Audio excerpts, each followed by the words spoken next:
नमस्कार दोस्तों, आपका हमारे YouTube चैनल ओए कहानियाँ में स्वागत है। ऐसी ही और कहानियाँ सुनने के लिए हमारे चैनल को सब्सक्राइब करें और बेल आइकन को प्रेस कर दें ताकि हर कहानी का नोटिफिकेशन आप तक पहुँच। क्या ये गहने नकली हैं? मम्मी के मुंह से गहनों के नकली होने वाली बात सुनकर मैंने पूछा। मुझे ऐसा लगा मानो शादी वाले चकाचौंध घर में अचानक से अंधेरा छा गया हो। थोड़ी देर के लिए मेरा दिमाग चलना बंद हो गया था। बात गहनों के नकली होने की नहीं थी, बल्कि शादी जैसे पवित्र बंधन की नींव एक झूठ पर रखे जाने की थी। हाँ बेटी, लड़के वालों ने हमारे साथ बहुत बड़ा धोखा किया है। हम इतने दिनों से यह सोचकर हैरान थे कि कैसे सगाई में ही उन्होंने इतने महंगे सोने के गहने तुम्हें चढ़ाए हैं, मगर यह सच नहीं था। उन्होंने हमें झूठे छलावे में रखा। तो एक काम कर, आकाश को फ़ोन लगा और पूछ उसको, हो सकता है कि उसे अपनी माँ की सच्चाई नहीं पता हो। मम्मी बोली। मैंने अपने होने वाले पति आकाश को तुरंत फ़ोन लगाया। मम्मी के कहने पर मैंने मोबाइल को स्पीकर पर रखा, क्योंकि वह भी सुनना चाहते थे कि उसकी पहली प्रतिक्रिया क्या होती है। हाँ, तो मैं तुम्हें ये बताने ही वाला था।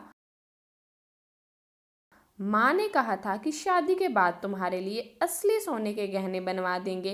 इनमें कौन सी बड़ी बात हो गई जो तुम इतना बोल रही हो? मैं ऑफिस में बैठा हूँ, काम करूँ कि तुम्हारी बकवास सुनूं?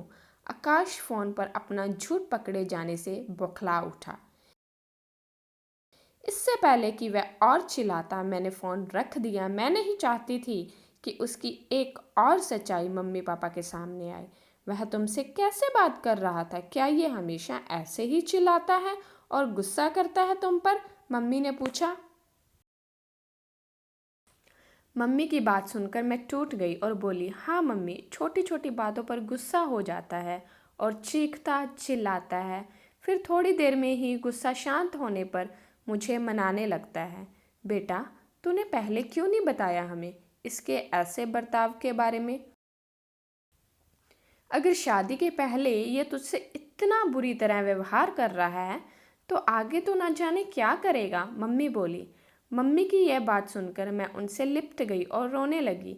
मैं अच्छी तरह समझती थी हमारे समाज में लड़की की शादी माँ बाप के लिए एक बहुत बड़ा सपना होती है, और इतने हर्षोल्लास से मेरे घर वाले शादी की तैयारियों में लगे थे कि मैं नहीं चाहती थी यह सब बताकर उनको दुविधा में डालूं।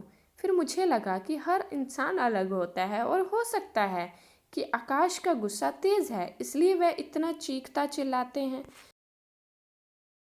धीरे धीरे ये सब ठीक हो जाएगा। मगर चुप रहकर मैंने बहुत बड़ी गलती करी थी, जिसकी वजह से उन लोगों की हिम्मत बढ़ती चली जा रही थी। वह रात मुझ पर और मम्मी पापा, हम तीनों पर ही बहुत भारी बीती। एक अलग तरह का सन्नाटा पसरा हुआ था। मात्र 20 दिन बचे थे मेरी और आकाश की शादी को। सारे रिश्तेदारों को न्योता भेजा जा चुका था, हर इंतज़ाम किया जा चुका था। अगले दिन मुझे वापस अपनी नौकरी के लिए दूसरे शहर लौटना था। तो मम्मी मेरे जाने की तैयारी करने लगी और मैं भी अपना सामान बांध रही थी। बिना मम्मी पापा से कुछ पूछे कुछ कहे अचानक तभी फ़ोन की घंटी बजी। दूसरी तरफ मेरे होने वाली सास थी। बहन जी, आपकी बेटी अभी से मेरे बेटे पर हुक्म चलाने लगी है। कल रात को भी उसने फ़ोन करके मेरे बेटे को खरी खोटी सुनाई।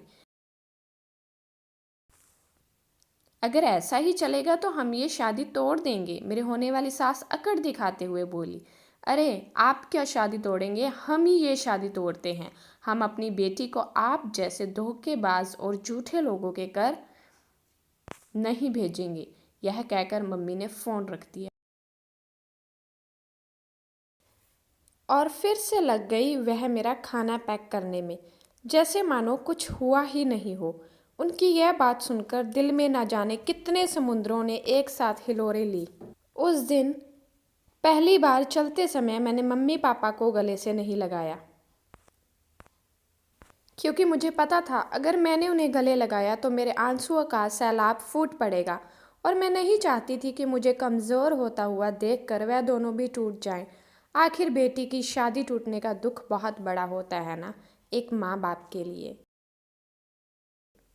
जैसे ही मैं ट्रेन में बैठी और गाड़ी ने प्लेटफॉर्म छोड़ा, मेरी रुलाई फूट पड़ी और बस दिल ही दिल में भगवान का शुक्रिया अदा किया मुझे ऐसे माँ बाप देने के लिए जिन्होंने बिना समाज की परवाह किए सिर्फ मेरा साथ दिया। उनका यह एहसान इस जन्म में तो क्या, कई जन्मों तक नहीं चुका पाऊंगी।